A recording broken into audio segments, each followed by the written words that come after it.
नमस्ते मित्रों, आज मैं आपको लेके जा रहा हूं मध्य प्रदेश, जहां पर है जीविका शोध एवं अध्ययन केंद्र आश्रम, जहां पर हमारे मित्र आशीष गुप्ता जी ने एक 3 एकड़ की भूमि पर एक बहुत सुंदर आश्रम का निर्माण किया है। तो यह रविंद्र शर्मा गुरु जी से प्रेरित है और मध्य प्रदेश के जबलपुर के पास 30 किलोमीटर दूर स्थित यह इंद्राणा नाम के गांव, उसके पास यह स्थित है। ट्रेन से जबलपुर पहुंचने के बाद पवन गुप्ता जी के साथ उनकी गाड़ी में हम लोग पहुंचे जबलपुर के इस आश्रम में, जो बहुत ही पहाड़ियों के बीच में, सुंदर पहाड़ियों के बीच में स्थित है। इस स्थान से आपको अवगत करवाते हैं। आइए चलिए देखते हैं। गुरुजी रविंद्र शर्मा जी की देखरेख में उन्होंने इसको प्रारंभ किया है। तो आज इस स्थान में हम लोग मैं 2 दिन के लिए आया हूँ पहली बार। तो इस स्थान का मैं आपको एक अवलोकन करवाता हूँ कि कितने सुंदर तरीके से यहाँ पर सब चीज़ें की गई हैं, जो यथासंभव पूरा 99% जो है यहाँ पर एक तरह से स्थानीय चीज़ों को स्थान दिया गया है, चाहे कंस्ट्रक्शन हो, चाहे बर्तन हो, जहाँ पर। तो आप इस जगह की खूबसूरती देखिएगा, मैं दिखाता हूँ आपको। आशीष भाई जो एक किसी बड़े प्रोजेक्ट में प्रोजेक्ट मैनेजर के रूप में बहुत पढ़े लिखे व्यक्ति हैं, उनका गुरुजी रविंद्र शर्मा जी से आदिलाबाद में किसी अपने काम के सिलसिले में वहाँ गए थे आदिलाबाद, और वहाँ मिलना और जीवन में ऐसा परिवर्तन आना कि आज अच्छा खूब घर वगैरह सब होते हुए जबलपुर में वो यहाँ पर 3 एकड़ की इस भूमि में आकर रहते हैं। तो यहाँ देखेंगे आप कि आम के पेड़ उनको पहले से ही इस ज़मीन पर मिले हैं। और बच्चों के लिए, यदि आप परिवार के साथ यहाँ आते हैं किसी कार्यक्रम में, तो बच्चों के लिए झूले आदि की व्यवस्था है। तो बच्चे यहाँ बड़े आनंद से मिट्टी में भी खेल सकते हैं और किसी प्रकार का यहाँ कोई उनको रोक टोक नहीं है। तो ये जो सामने मैं दिखाता हूँ आपको, ये जो पूरी दिख रहा है 3 एकड़ में जो स्थान बना हुआ है, ये पूरा इन्होंने कई वर्षों 3-4 वर्ष पहले से मेहनत करते हुए आज इस स्तर तक इन्होंने पहुँचाया है। बहुत मेहनत लगी है ये पूरी पहाड़ी को इस रूप में लेकर आने की। यह स्थान है जहाँ पर बैठकर हम ये छोटी सभा वगैरह कुछ करनी हो तो कर सकते हैं, तो उसके लिए व्यवस्था बनाई हुई है। तो ये सारा का सारा जो है स्थानीय कारीगरों में आशीष भाई ने अपने विवेक से उसको बनवाया है और मार्गदर्शन में उन्होंने बनवाया है, और गुरुजी रविंद्र शर्मा जी का इसमें पूरा आशीर्वाद उनके ऊपर रहा है। यह आप देखेंगे तो गुरुजी रविंद्र शर्मा जी के द्वारा जो बताए गए बहुत ही बढ़िया जानकारी वाले वाक्य हैं, जिन्हें हम लोग बहुत सम्मान देते हैं इन वाक्यों को, कि इनमें छोटे छोटे वाक्य हैं लेकिन इन वाक्यों में बहुत गहरी बातें छुपी हुई हैं। तो इन बातों का हम पालन करके इसको यहाँ पर आशीष भाई ने इनको यहाँ पर लगवाया है, जो बहुत ही अच्छा एक ज्ञान देते हैं। कोई व्यक्ति आता है उसको पढ़ता है तो आप इसको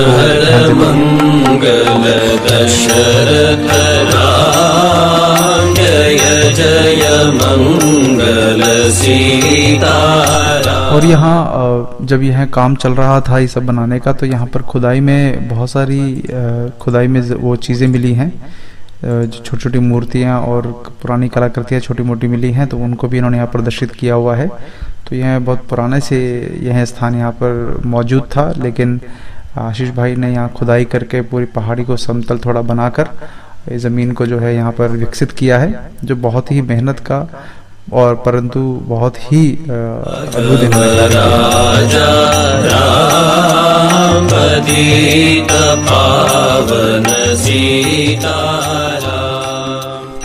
छब्बीस जनवरी का दिन था, तो हमने झंडा भी यहाँ फहराया, और झंडा फहराने के बाद राष्ट्रीय गीत का हमने गायन किया।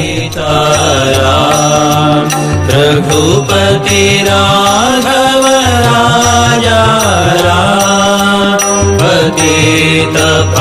इस प्रकार से आशीष भाई ने मेहनत करके यहाँ पर एक एक चीज़ को यहाँ स्थापित किया है, वह अपने आप में बहुत ही बेजोड़ और बहुत ही अद्वितीय उन्होंने काम किया है। वो झूलों के द्वारा और यहाँ की जो प्राकृतिक सौंदर्य है और जो प्रकृति के साथ यहाँ सामंजस्य बिठाकर जो चीज़ें बनाई गई हैं, उनका आनंद आप ले सकते हैं, चाहे वो भोजन हो, चाहे वो यहाँ पर रखी हुई वस्तुएं हो, इन सब का। तो देश भर में धर्मपाल जी को मानने वाले, गुरुजी रविंद्र शर्मा जी से जुड़े हुए बहुत ही ज्ञानी लोग यहाँ पर आए हुए हैं, जो यहाँ पर आकर एक चिंतन शिविर जो आशीष भाई ने आयोजित किया है, उसके लिए लगभग 20-25 लोग जो हैं पूरे देश भर से आए हैं। इस चिंतन शिविर में पवन गुप्ता जी, जो जिनको आपने यूट्यूब पे सुना होगा, शिवदत्त जी हैं जो सेवाग्राम से आए हुए हैं, धर्मपाल जी की बेटी गीता धर्मपाल जी भी इसमें आई हुई हैं। से बातचीत, एक चिंतन शिविर जो हुआ उसमें इनके वक्तव्य भी हुए, जिनको मैंने रिकॉर्ड किया और जिनके वीडियो मैं अलग से आपके सामने प्रस्तुत करूंगा, क्योंकि बहुत अद्भुत जानकारियां उसमें दी गई। ये जो यहाँ प्रांगण है, इसमें मुझे बड़ी अद्भुत चीज देखने को मिली, वो थी ये कुर्सियां। ये कुर्सियां जो है ये बनी हुई है बांस के द्वारा। तो इसके बारे में मेरे मित्र हैं आशुतोष भाई, वो आपको मैं उनके पास लेके चलता हूँ, वो हमें बताएंगे इन कुर्सियों के बारे में कि इनके पीछे बनाने का सबका क्या विज्ञान है। मेरे मित्र हैं गुजरात से, और आशुतोष भाई हैं, और ये भी हम रविंद्र शर्मा जी के मार्फत इनसे परिचय हुआ और आज बहुत हमारे घनिष्ठ मित्र हैं। और भारतीयता के लिए बहुत कुछ उनके प्रयोग है जिनके विषय में मैं आपको बाद में बताऊंगा। अभी ये भी एक छोटा सा प्रयोग हमें करके दिखाने वाले हैं, ये जो कुर्सी है इसके विषय में। तो कृपया करके बताइए कुर्सी की क्या खासियत? हाँ, बस कुछ नहीं, ये कुर्सी है जो पूरी बांस की बनी है। थोड़े से यहाँ पे स्क्रू लगे हैं, बाकी उसके बिना भी ये हो सकता है। और कोई भी आदमी कितना भी मोटा पतला इसमें बैठे, कोई परेशानी नहीं। ये दो टुकड़े अलग हो गए, आपको रखना है तो इसको ऐसे करके रख दीजिए, जगह बिल्कुल नहीं रोकेगी। और जब लगाना है, यूँ जो आपने लगा दिया, ये हो गया तैयार। बड़ी आसान, पूरी बांस की बनी है, मजबूत भी होगी, बिल्कुल मजबूत है। देखिए अब मेरा कम से कम 90 किलो का तो है ही है वजन। ये देखिए बैठे आराम से, कुछ नहीं हो रहा है। इसमें दूसरी ये खूबी है कि जो स्क्रू लगा है उसकी जगह यदि आप चाहे तो रस्सी से बांध भी सकते हैं इसको। अच्छा। तो और ये रस्सी भी घास के से बन सकती है, तरह तरह की घास होती है, मूंज से बन सकती है, सरकंडे से बन सकती है, बाकी गेहूँ चावल वगैरह की जो पराली रहती है उसमें से भी बन सकती है, भिंडी में से बन सकती है। तो ऐसी कई सारी रस्सियाँ भी बन सकती है। तो पूरे ग्रामीण टेक्नोलॉजी के ऊपर से ही गांव में बैठा हुआ आदमी सब कुछ कर सकता है। तो ऐसी कई सारी विद्याएँ आज भी हमारे यहाँ है जिसके लिए आपको बाहर की वस्तुओं की ज़रूरत नहीं पड़ती है। तो ज़रूरत है कि हम इन सब चीज़ों को पहचानें, इनको करें, इसके बजाय कि प्लास्टिक की कुर्सियाँ लेकर रख दे कहीं भी। तो इससे हमारी ग्रामीण अर्थव्यवस्था और मजबूत होगी। तो ये बनाने के लिए लोग, आपको क्या लगता है, हम कहीं भी मिल जाएंगे इस तरह से बनाने? बांस का काम करने वाले किसी भी आदमी के पास भी फोटो हम लेकर जाए तो वो बिल्कुल बना सकता है। अच्छा। फोटो एक बार उसके सामने दिखाते हैं कि इस तरह से बनाना है, तो उसके लिए कोई मुश्किल बात नहीं। बहुत बढ़िया। और किसी ऐसी ही वो जगह, और ये जो कुर्सी है, ये जो फ्लेक्सिबल रीढ़ की हड्डी, ये इसका क्या वो है?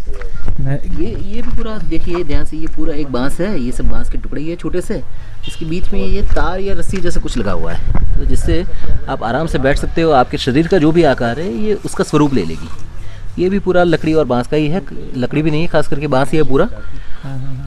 तो ये भी एक तरह की है। तो बांस में से तरह तरह की चीज़ें बन सकती है, जितना भी हम सोचे। जैसे सामने एक झूला है, बड़ा सा झूला, वो भी पूरा बांस का बना हुआ है। यहाँ पे एक पलंग जैसा है छोटा सा, वो भी बांस का बना हुआ है। इसकी बात कर रहे हैं आप?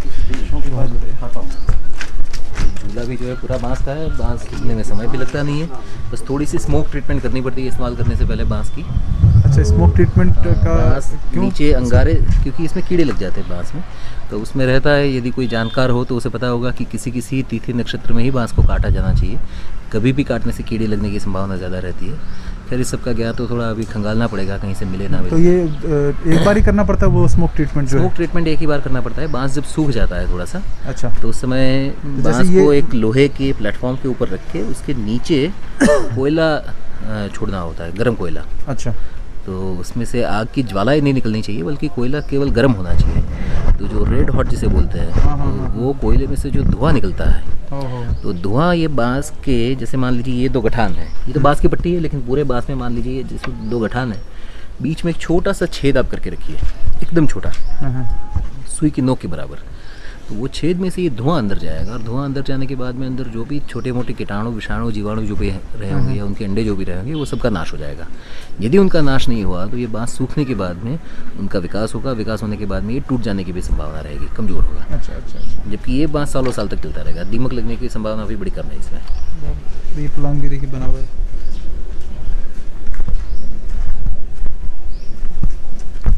तो यह पूरा प्रांगण जो है आशीष भाई के मार्गदर्शन में बना है। तो आप देखिए सामने ये हॉल था जहां हम रुके हुए थे, ये आशीष भाई का घर है सामने ये, और ये भोजनशाला है एक तरह से, जहाँ पे भोजन किया जाता है खुले में बैठकर। बहुत अच्छा एक प्लेटफॉर्म सा बनाया है किसी टेबल की जगह, जिसमें बैठकर मिट्टी और गोबर से लीपा हुआ है उसे।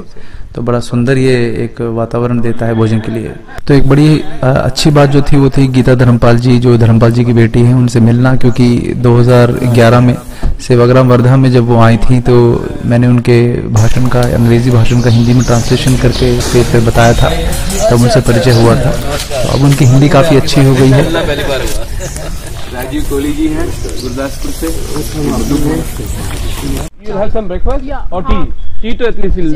नमस्ते। ध्रुव जी, आपको तो हमने सेवाग्राम में देखा है जब धर्मपाल जी जी जी जी जी जी दूसरी तरह दूसरे दिखते थे। ये आशुतोष है अहमदाबाद से, और ये वर्धा से ही है। मृत्युंजय वर्धा ही बोल रहा हूँ। जी जी सही बात है। मम्मी हो गई अभी। अब वो वहाँ पूर्णिमा जी हैं, बढ़िया धूप का आनंद ले रहे हैं। थोड़ा थोड़ा सा नाश्ता भी हो जाए, या करके आए हैं नाश्ता? थोड़ा कर लिया। बहुत अच्छा मिलना हो गया यहाँ। कल बटुक ने बोला कि गीता आ रही है, मैंने कहा वाह चलो बहुत अच्छा मिलना हो जाएगा। तो आप इधर ही रहते हैं? नहीं आई हूँ इसी प्रोग्राम के लिए आई हूँ। बहुत अच्छा। लेकिन दिल्ली में रहते हैं? हाँ वही गाजियाबाद, पुराने गाजियाबाद। तो भोजन के बारे में मैं क्या कहूँ, आशीष भाई ने बर्तन से लेकर परोसने की विधि से लेकर हर चीज़ में भारतीयता का इतना ध्यान रखा कि उन्होंने, ये देखेंगे आप तो ये बर्तन सारे कांसे के, पीतल के और मिट्टी के, दोना जो है और वो पत्तों का दोना है। ये डिश जितनी बनाई वो स्थानीय डिश इन्होंने बना कर दी, जिसमें कई प्रकार की यहाँ मध्य प्रदेश की जड़ी विशेषताएं थी इसके अंदर। तो ये बड़ा अद्भुत एक ऐसा समागम हमें लगा, जिसको देखकर लगा कि भारतीयता जो है ऐसी ही जगहों पे बच सकती है। हो नहीं पाता, प्रैक्टिस नहीं हो पाती नहीं होता। अब मैं आप भोपाल में आऊंगी, वहाँ आपके पास रह जाएंगी तो नहीं, आप बहुत अच्छी हिंदी बोलती हैं, लेकिन एक महीना आप मेरे घर में रहे ना, आप पूरी तरह से हिंदी बोल रहे हैं। तब तो बहुत बढ़िया है। मेरे साथ भी वही हुआ था। क्या हुआ, मैं जब पहली अपनी नौकरी की, अच्छी हिंदी बोलती, तो मैं पहली नौकरी मेरी उड़ीसा में थी। तो उड़ीसा में मैं 3-4 महीने में अच्छी उड़िया सीख लिया था, बहुत अच्छी। हाँ, 3-4 महीने भी नहीं लगे थे मुझे लगता है। तो लोगों पूछते थे कि इतनी अच्छी सीख कैसे लेते हो? मैंने पापी पेट का सवाल है। यदि नहीं बात करेंगे तो मैस में खाना नहीं मिलेगा। उसको क्या, और खासकर अपने ढंग का खाना तो वो बनाएगा, अब मुझे चाहिए नमक डाल भाई। गुरुजी रविंद्र शर्मा जी के द्वारा यह सब लोग एक सूत्र में पिरो दिए गए हैं, जो बिना किसी भेदभाव के या बिना किसी आपसी मतभेद के एक साथ रहकर चिंतन करने में देश के बारे में जुटे हुए हैं। और मुझे आकर ऐसी जगहों पर इतना आनंद और इतना सात्विकता, इतना सकारात्मकता लगती है कि मैं बहुत ही अपने आप को भाग्यशाली मानता हूं कि मैं गुरुजी रविंद्र शर्मा से जुड़ा और उनके मार्फत इन सब लोगों से जुड़ा। चोखा बना रहे, चोखा बाटी। और यहाँ भोजन बनाने की जो विधि है वो भी बिल्कुल पारंपरिक रूप से रसोई में बनाया जा रहा था। कुछ बर्तनों को यदि छोड़ दें तो बाकी सब जो है पीतल, कांसे के बर्तन ही प्रयोग किए गए, और पारंपरिक बनाने की विधि, चाहे वो लिट्टी चोखा बनाया गया, चाहे रोटी सब्जी बनाई गई, सब कुछ। और परोसने का जो तरीका था, वो भोजन मंत्र बोलने के बाद ऐसा भोजन जो है वो स्वर्गीय अनुभव हमें देने लगा।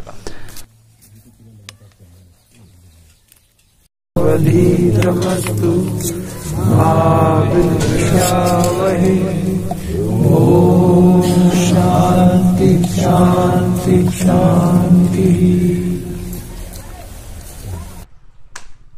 इसके बाद दीप प्रज्वलन का कार्यक्रम शिवदत्त जी, गीता धर्मपाल जी और पवन गुप्ता जी के द्वारा करके इसका शुभारंभ किया गया। कारीगरों से चीजें, जितनी भी सारी चीजें हैं कारीगरों की, ये सारी चीजें हैं। तो लोहार से संबंधित, कुम्हार से संबंधित, कुम्हार का है, लोहे का है, चमड़े का है, पत्थर का है, घास का है, ये पथेरे वाला है, बांस का है, सारी है, हाँ लकड़ी का है। तो सारी जितनी चीजें कारीगरी की अपनी जो रही हैं, आर्टिसनशिप की जितनी चीजें हैं, वो सारी चीजें इकट्ठी एक जगह रख के उनको एक जगह स्थापना करके उसकी पूजा करते हैं। और ये लगभग इसी मोटे रूप में, पतले रूप में, जो ग्राम देवता की हमारी कल्पना थी वो यही थी। ग्राम की कोई देवता नहीं होते थे, सब अपनी टेक्नोलॉजी का एक प्रोडक्ट वहाँ जाके रखते थे और उसकी पूजा होती थी। एक पेड़ के नीचे रख दिया, उसके ऊपर पूजा होती थी। तो ये हमारे ग्राम देवता की पूजा करके हम आरंभ कर रहे हैं आज का 2 दिन का सत्र। तो वो जो विश्वकर्मा जयंती है ना, कि जितने कारीगर हैं अपने अपने औजारों की पूजा उस दिन करें, उसी के लिए। जी बिल्कुल, हर तरह। तो मजदूर अपनी कन्नी की तसले की पूजा करेगा, कोई कुदाल की पूजा करेगा, कोई हल की पूजा करेगा। ये विश्वकर्मा जयंती उसी के लिए बड़ा। हाँ, ये विश्वकर्मा जयंती के दिन भी होता है। ये कारीगरों अपने अस्त्र की पूजा करते हैं। हाँ, करते हैं। लेकिन ये जो है ये समाज कारीगरों का समाज करता है, ये समाज के द्वारा करता है। लेकिन मतलब वो भी कल्चर में डाला गया। जी शस्त्र पूजन है वो दशहरे वशहरे का अलग है। उसके साथ में ये भी प्रथा है महाभारत में। नहीं, विजयदशमी वाला भी है। ये विश्वकर्मा पूजन के दिन भी विश्वकर्मा में औजारों की पूजा। कारीगरों ने कहा आज काम नहीं करेंगे, आज औजारों की पूजा करेंगे और आप हमको खाना खिलाइए। आज हम लोग औजार की पूजा करेंगे। चलिए तब हम चलेंगे ऊपर। सबको चलना है अब यहीं से सीधे।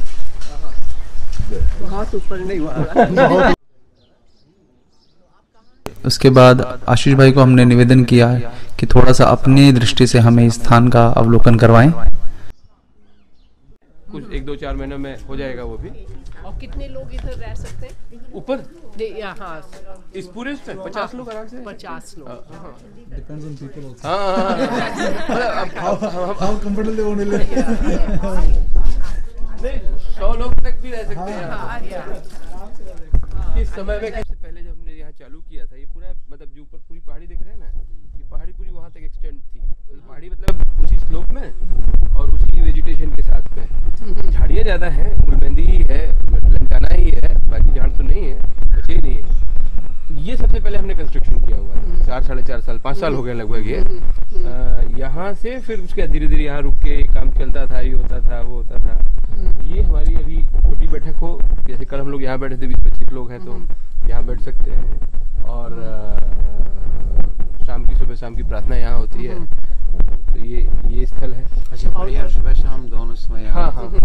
और ये बात अलग है कि रहता कोई नहीं, मैं अकेले ही करता हूँ। गुरुजी वाला नियम है, मतलब गुरुजी वाला एक नियम है जो नहीं वो तो करना। यहाँ हमने कुछ फल वल के वृक्ष लगाए हुए हैं। ये जो पूरी बाड़ी दिख रही है, फेंसिंग एरिया जो है इधर पे, ऊपर नहीं, यही नीचे। लेकिन यहाँ बंदर बहुत है। क्या है आशीष भाई सामने? ये यार हमने पहले सोचा था कि पानी वानी यहाँ रखेंगे, सब लोग आएंगे तो पानी वानी रखने के लिए छांव में रहेगा। लेकिन उन्होंने कहा ये बनाने का कोई मतलब नहीं बंदरों के कारण। पानी रखेंगे मतलब पीने के लिए सब लोग जो आते हैं तो यहाँ पे बैठ के आराम से, थोड़ा एक सेक्लूडेड एरिया रहेगा। अब उसको कुछ इवॉल्व डेवलप करेंगे कुछ और। ये क्या है? ये भी क्या है? बैठने के लिए है सर, मल्टीपर्पज है। यहाँ आपको कुछ डेमोन्स्ट्रेट करना है, कुछ चीज रखना है तो वो भी हो गया। ये सारे जो है ये पत्थर यहीं के निकले हुए हैं। लेवलिंग के दौरान में इनको हमने इस तरह से वो करके जमा दिया, मिट्टी से ही जुड़ाई हुई है। बहुत अच्छी ओपन गैलरी है। जी यहाँ आराम से। अब आप कल रुकेंगे नहीं परसों, तो यहाँ एक संगीत सभा होने वाली है। परसों लोग रुकोगे नहीं, परसों सब कारीगर लोग आएंगे अपना अपना सामान लेके। हाँ, तो वो पूरा सारे सारे लोगों का सामान रहेगा डिस्प्ले के लिए, ये सब चीजों का। इधर भी आप ये देख सकते, थोड़ा सा बड़ा जब वो करना है। ये कुआं नहीं है, जलकुंड ही है। ये आपने तांबे का पूरा बड़ा इसमें बारिश का पानी इकट्ठा कर लेते हैं। बारिश का पानी भी इकट्ठा होता है और हम डाल भी देते हैं। सभा करनी है आपकी तो आपके लिए ये बढ़िया एम्फी थिएटर का काम भी करता है। अभी यहाँ हमने 2 नाटक किए हुए हैं। यहाँ बच्चों के साथ में एक थिएटर ग्रुप मतलब कार्यशाला की थी यहाँ पे। वहाँ हबीब तनवीर जी के साथ के लोग आए हुए थे छत्तीसगढ़ से। तो 10 दिन की यहाँ वर्कशॉप हुई और फिर उसके बाद यहीं पूरे जबलपुर से काफ़ी सारे लोग आए, यहाँ के लोग आए। अब यहाँ पे लोगों को नाटक करवाने की होड़ लगने लगी है। यहाँ के जो सिटी के कुछ लोग हैं, ये जबलपुर के आसपास कैसे लोग हैं जो यहाँ आने में रुचि रखते हैं? हाँ रखते हैं ना। हाँ, तो ये मतलब मल्टीपर्पज ये भी है, वर्कशॉप के लिए भी, बैठने के लिए भी, लेवलिंग भी है और ये हमारी इसका यूज भी हो रहा है सारी चीज़ों का। हाँ, और फिर उसके साथ साथ ये एम्फी थिएटर भी बन गया है। बैलगाड़ी और नाव, ये पुराना नाव है इसमें। एक ही पेड़ को काट के बिल्कुल ये डोंगी जो बनती थी, सिंघाड़े जो यहाँ होते हैं ना, हाँ, उस सिंघाड़े की खेती में ही उसका उपयोग होता है। डोंगी सिंगल आदमी के लिए है। हाँ, 2 आदमी जाली से।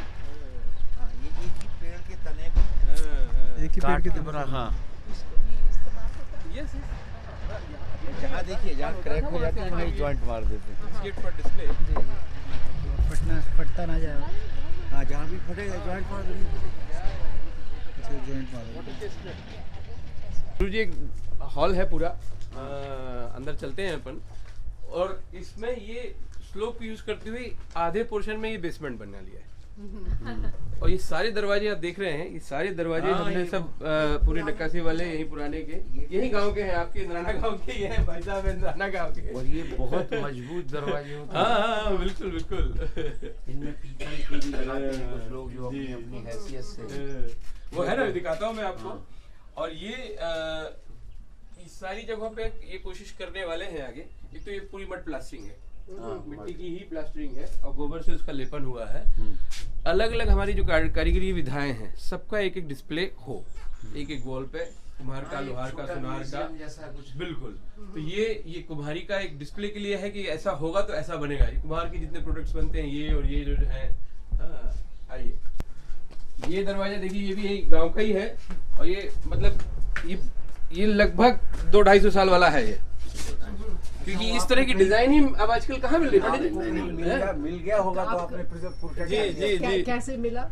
यही गांव में ही लोग हैं, पड़े हैं लोगों के पास में। आप बताएंगे ना, पंडित जी है हमारे साथ में, महाराज जी। लोग भूल गए हैं, नहीं के भूल गए, निकाल के फेंक दिए, पड़ी हुई नए डिजाइन में आ गए और इसको निकाल के फेंक दिया। और कहीं भी सड़ रहा होगा, यूजलेस हो रहा है। इनको मालूम नहीं था कि ये। और ये पूरा हाथ का काम है, वो मामूली सी उससे। बिल्कुल बिल्कुल। एक लकड़ी में मैं वीरेंद्र को बता रहा था कि इसको देख के 4-5 चीजें बहुत आराम से अपनी व्यवस्थाओं के बारे में अपन पता कर सके। एक तो जो पूरी सौंदर्य दृष्टि रही है लोगों की, इतनी बढ़िया सिंक्रोनाइजेशन, इतना बढ़िया सिमेट्री, इतनी बढ़िया ज्योमेट्री, ये मतलब छोड़ ही दीजिए आज तो। एक बार मिस्टर रजा से, जो सैयद हैदर रजा, ग्रेट पेंटर, मैंने कहा सेंस ऑफ कलर जो है रजा साहब, आप किस जाति में सबसे अच्छा मानते हैं? उन्होंने कहा ट्राइब्स में। बिल्कुल सही है। बोले मैंने colour of sense of colour tribes से सीखा। वो इतने बिल्कुल स्पॉन्टेनियसली कलर का यूज करते हैं, किस कलर के पास कौन सा कलर आएगा ये वो अच्छी तरह जानते हैं। दूसरी चीज जो देख सकते हैं इसमें कि हमारी टेक्निकल एक्सपर्टीज जो, जिसके बारे में धर्मपाल जी और बाकी सब लोग कहते ही रहे हैं कि एक एक चीज को जी 200 साल बोल रहा हूँ मैं तो, न 100 भी मान लीजिए मैं कहता हूँ, न उस समय बिजली थी, न उस समय इस तरह के टेक्निकल इक्विपमेंट्स थे हमारे पास में, औजार हथियार कुछ भी नहीं थे। छोटी निहानी, बस नहानी भी खुद ही बनाना है, वो भी उसको बजाना है, उनको भी खुद ही बनाना है, खुद ही बजाना है, दोनों चीजें किस तरह की चीजें लगेगी। और एक एक एक एक चीज मतलब छोटी छोटी, ये देखिए बहुत बारीकियां, इसके अंदर भी ये, इसमें भी ये शेप निकालना आप इमेजिन नहीं कर सकते कि इसके लिए क्या औजार लगा होगा। तुम सोचो जहांगीर महल में, ओरछा में जो पत्थर की जालियां हैं, पत्थर की जालियां, बिल्कुल। नहीं ध्रुव जी, मैं दूसरी चीज इसके साथ ये बोल रहा हूँ कि महलों में तो ठीक है, वहाँ तो राजाओं का, ये हर आम घर में है, ये तो किसी बिल्कुल घर के गरीब परिवार कारीगर ने बनाया, आम घरों में है। तो जिन गांवों को हम बोलते हैं कि भाई पिछड़े, ये वो किस दृष्टि से पिछड़े? यदि उनको रोजगार नहीं भी दे, मतलब मजूरी नहीं भी दे बनाने के लिए, तो भोजन तो कराएंगे। 1 महीना 2 महीने से कम तो बनने वाला नहीं है ये। आदिवासी भीलों में तो सभ्यता पराकाष्ठा पर थी। भीलों के घरों में दरवाजे नहीं होते ही, वो अपना घर खुला छोड़ के चले जाते हैं, कोई चोरी नहीं करता। ये पूरा उसी तरह का ही है, यहाँ का लोकल कहीं ना कहीं से प्रेरित है अपनी लोकल आर्किटेक्चर से, मंदिरों वगैरह के। ये इसमें जवारे हो जाते हैं, अपने इलाके में नहीं होते हैं। हाँ, नवरात्रियों में ये जतिया, उसको जतिया बोलते हैं, ये चक्की है। आटा बनाया जाता है, दाल बनाई जाती है, ये सब गाँव के देहात में 4 बजे से उसके पूरा एक्शन। ये मथानी, अरे आपने ये रस्सी वाली प्रिजर्व करी, बहुत कम मिलती है, अब नहीं मिलती है। 2 औरतें बस लगती है, बिल्कुल। लकड़ी कौन सी प्रयोग होती है? कमर की जामुन। वो जब ऐसे भांति हैं, तो अगर आजकल की औरतें जो जिनको ये प्रॉब्लम होती है और वो कुछ पट्टे वट्टे लगाती हैं, वो मथानी चलाने लगे तो प्रॉब्लम खत्म हो जाएगी। जिम में जाएंगे, जिम है पूरा इसमें। उनको कहो कि खाली बैठ के भाई मथानी पानी में चला। ये वाला जो दरवाजा है, ये दरवाजा हमने बनाया है। उसको उससे प्रेरणा लेके फिर उसके बाद क्योंकि थोड़ा एक दरवाजा सामान अंदर बड़े ले जाएंगे, बड़ा कुछ हो इसमें ब्रॉन्ज वगैरह ये पूरा सब लगाया हुआ है, पूरा ब्रॉन्ज वगैरह का बताया यार। तुम इसमें एक वो लोहे का ट्रेडिशनल ताला डाल दो। हाँ वो बनता है यहाँ पे बनता भी है, काला डूबा वाला नहीं बना, ये आपने अच्छी सही है, सही बात है। आइए ये सारे चीजों का जो please come up to here at least आइए भाई साहब। ये सारे हमारी जो चीजें हैं एक एक विधा की चीजों उसका कलेक्शन ये है। जैसे ये मिट्टी के पूरे सामान पूरे कलेक्शन है, इस तरफ मिट्टी के नीचे वो रस्सी से संबंधित जितनी चीजें हैं उनका कलेक्शन है। फिर यहाँ पे लकड़ी से संबंधित सारी चीजें जो उनका कलेक्शन है। ये उधर लोहे का सामान है पूरी तरह का, पीतल का सामान तो जहाँ तहाँ रखा हुआ है, उसके आगे वो पीतल का ही पूरा सामान का कलेक्शन है। आप लोग तो भाई साहब जो बिना चप्पल वाले आराम से देखिए। सीधे तो आइए। वो जो कांसे के बर्तन आजकल नहीं दिखते हैं, वो तो आपको किचन में देखेंगे, यहाँ के वो म्यूजियम वाली चीज थोड़ी ना है। जो बैलों को गायों को बांध दिया जाता था जंगलों में, जानवर जब चलते थे आहट मिलती, भैंस को ढूंढने की कहाँ गए। ये गुरुजी की सारी चीजों का जो प्रकाशन अभी तक हुआ है, तो सारी प्रकाशन यहाँ पर रखा हुआ है। ये यहाँ के आश्रम के प्रकाशन जो हुए हैं वो नीचे है। आश्रम के बारे में, आश्रम के मतलब जीविका आश्रम का माध्यम से जो हुए 4-5 किताबें वो है। और ये डिस्प्ले बहुत अच्छी किताब है जलथल मल। हाँ ये सेल के लिए भी यहाँ पे हमने रखा हुआ है। अच्छा रखा है। हाँ ये सोपान ने बड़ा अच्छा बिल्कुल बिल्कुल बिल्कुल।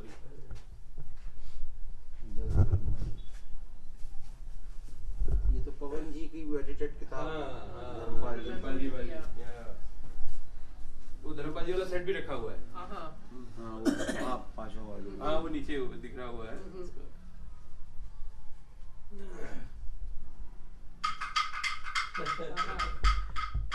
अच्छा ये सीका वगैरह और ये मटकी वटकी भी इसमें जी, ये सब पूरे डेकोरेटेड है गोबर से। ये सब गोबर है।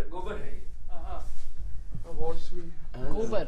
अच्छा आज भी एटमॉस्फेयर में यहाँ सब्जियों को अगर गीले कपड़े में डलिया में रख दें तो फ्रिज की जरूरत नहीं। यहाँ तो हमारे यहाँ फ्रिज भी नहीं है, तो आप ऐसे ही करते हैं। बिल्कुल फ्रिज भी नहीं है हमारे पास, आप ताजी तोड़ते हो। ये पूरा फ्रिज, टीवी, वॉशिंग मशीन कुछ नहीं। तुमने जो मथानी भेजी वही है। और ये सेल्फ सस्टेनेबल है, आप सब इधर वो बताया है ना जो कि society takes care of the things. तो अभी तक तो हाँ ये ऊपर इसी का ये पटोहा सिस्टम हुआ करता था यहाँ पे ग्रेन स्टोरेज के लिए। हर घरों में ये एक सिस्टम होता था और उसको थोड़ा सा इम्प्रोवाइज करके हमने अब इसमें ऊपर रहने के लिए हो गया हमारे साथ। ये नीचे ग्रेन्स वगैरह ऊपर ग्रेन्स वगैरह रखते थे, नीचे रहते थे और टेम्परेचर भी उससे कूल डाउन रहता था काफी ज्यादा, क्योंकि शील्ड मिल जाता था ना। ठीक है भाई साहब, बहुत अच्छा लगा मेरा प्रवास सार्थक हो गया।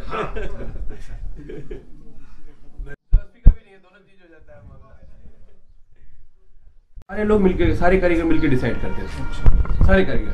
और ये वही कारण है कि मतलब ये वाली जो डिजाइन है ये इसकी थोड़ी थोड़ी अंदर वेरिएशन के साथ में सारी जगहों पे मिलेगी। इतना बढ़िया है। ये सारे दरवाजे लगभग 100 साल पुराने होंगे, सारे दरवाजे जितने भी हैं। और यहाँ पे सब ऐसे डिस्कार्ड कर दे रहे हैं, ऐसे ही निकाल के। तो आपने इनको फिर दोबारा से वो किया है?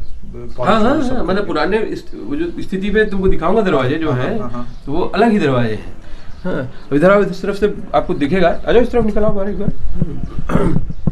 अब इसकी भव्यता मतलब ये केवल दरवाजों से आप अपनी इकोनॉमिक्स पूरी समझ सकते हो, जो पूरा संस्कृति का चीज है। अब इसमें देखनी चीज एक तो आर्टिजनशिप जो है इसकी कारीगरी एक तो है, तो मतलब आप खाली कारीगरी के हिसाब से देखते हो वाह वाह क्या बढ़िया कारीगरी है।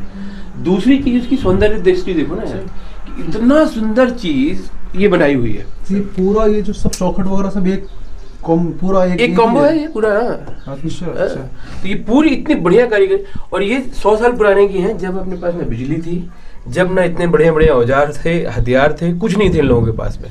बिना उसकी इतना प्यारा सा चीज जो बनाना, टेक्निकल जिसको एक्सपर्टीज बोला जाए, और तीसरी चीज, आज हम लोग बोलते हैं गांव है तो पिछड़ा है, ये है वो है।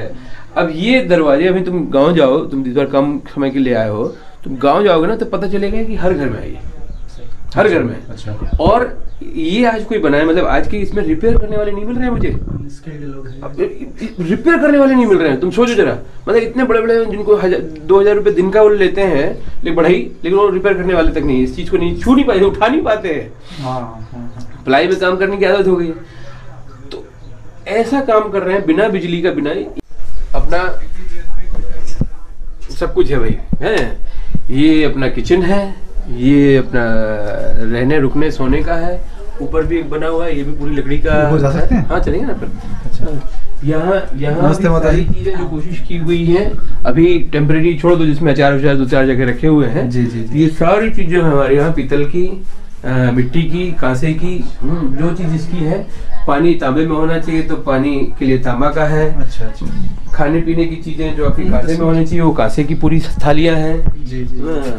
और जो बर्तन जो बाकी सब चीजों में पीतल के होने चाहिए, मिट्टी के होने चाहिए। तो मैंने देखा पानी गर्म करने के लिए जो बर्तन रखा आपने वो भी उसी का ही रखा हुआ है मैंने देखा। ये सारे डिब्बे भी यूज करने वाले जो है, सब आपके क्या घर में थे आप? नहीं, सब जगह लोगों का सब क्या है, 2 किसी के पास पड़े हैं, 4 किसी के पास पड़े हैं, तो बोल रहे हैं भाई साहब आप तो कर ही रहे हो इतना अच्छा, ले जाओ आप ही के पास रह जाएगा करके। ऐसा बहुत सारे लोग निकाल के दे रहे हैं अपना, तो हमारा बनता जा रहा है बस। अब ये पूरी हंडिया है जिसको कसंडी बोलते थे, वो है। ये ऊपर मतलब जबलपुर से आकर यहाँ पर रहना आपको कैसा लग रहा है? बहुत अच्छा लगता है। आनंद आ रहा है? नहीं, मैं तो रहती हूँ यहाँ, ज्यादा रहना पसंद करती हूँ। कि इसमें पेटी को बिस्तर के रूप में प्रयोग कर सकते हैं, मतलब ऐसी पलंग के साइज का बना दिए। समझ गया। तो नीचे अंदर वो पूरे अद्भुत है। जैसे ठंड में काम नहीं है, रजाइयों का, कंबलों का, तो ये सब एक्स्ट्रा जितना भी हो सब उसमें भर दिए, ऊपर से यूज हो रहा है ये दरवाजे हैं। ये लकड़ी किस चीज की लकड़ी है आशीष भाई? ये मिक्स है। यहाँ पे पहले कुछ लोग तो बोलते हैं सागौन वागौन है, लेकिन कसई बहुत ज्यादा चलती थी। कसई क्या होता है? कसई को मुझे भी नहीं मालूम क्या होता है, उसकी इसमें बड़ी कहावतें हैं यहाँ पे। कसई को देख के आराम से कि 3-4 चीजें जो है, कोदो का चारा, कोदो जो होती है ना, कोदों का चारा है, कसई की लकड़ी है, और 1-2-3 चीज है, तो ये अब 100 साल तक आराम से रहती हैं। और बड़ा जो कहावत थी मैं भूल गया उसका। तो ये आपने अभी बनवाया है ये 2-3 साल में? हाँ, ये 4 साल पहले हमारी वास्तु शांति हुई, तो इसी की वास्तु शांति हुई थी। तो 4 साल पहले, 4 साल के 3 साल में 2017 में उस समय गुरुजी भी थे यहाँ पर। ये भी आपने वही लगवाया है दरवाजा?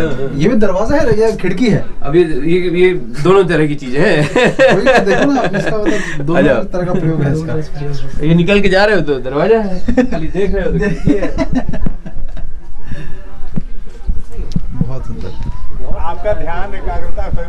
ये नीचे जो है भोजन का स्थान बनाया है, काफी गोबर से लिपा हुआ।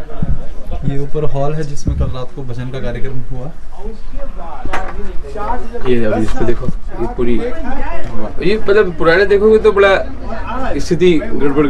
अब ये जैसे ये दरवाजा है, ये बहुत अच्छी कंडीशन में मिला है। अच्छा, ये वाला इसको हम बहुत अच्छी कंडीशन बोलेंगे।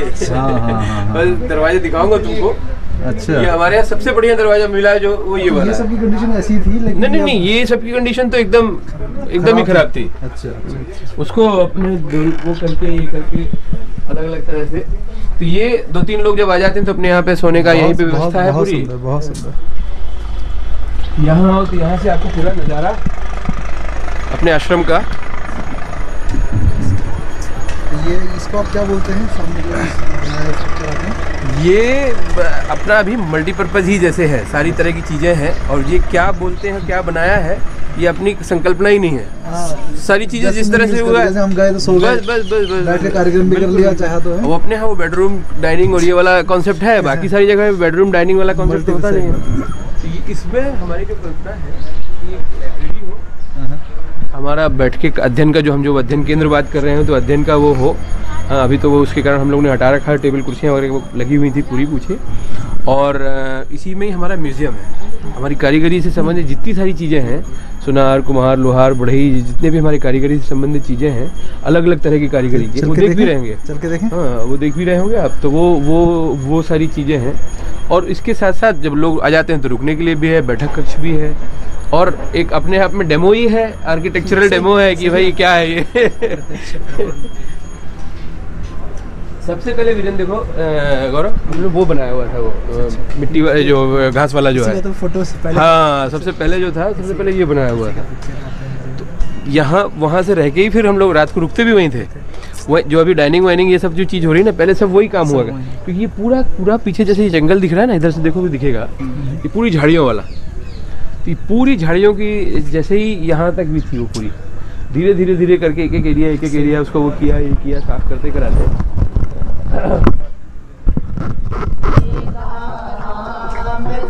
फिर उसके बाद ये बना दूसरे नंबर पे, फिर ये बना, ऐसे धीरे धीरे करके। फिर हमने भजन संध्या का आनंद लिया, रात में बैठकर बातचीत करना। तो ऐसे वातावरण में अभी मैं आपको दिखाने वाला हूँ कि किस प्रकार से लोग आनंद में यहाँ पर रहते हैं, भले ही छोटे गांव हों। तो आपको यहाँ पर हुए वक्तव्यों की और आखिरी भाई का अलग से एक इंटरव्यू जिसमें उन्होंने साक्षात्कार, जिसमें उन्होंने यहाँ की जानकारी दी, वो मैं अगले 2 भागों में आपको दिखाऊंगा। तब तक आप इस भजन का आनंद लीजिए।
रघुपति राघव राजा राम, पतित पावन सीताराम। रघुपति राघव राजा राम, पतित पावन सीताराम।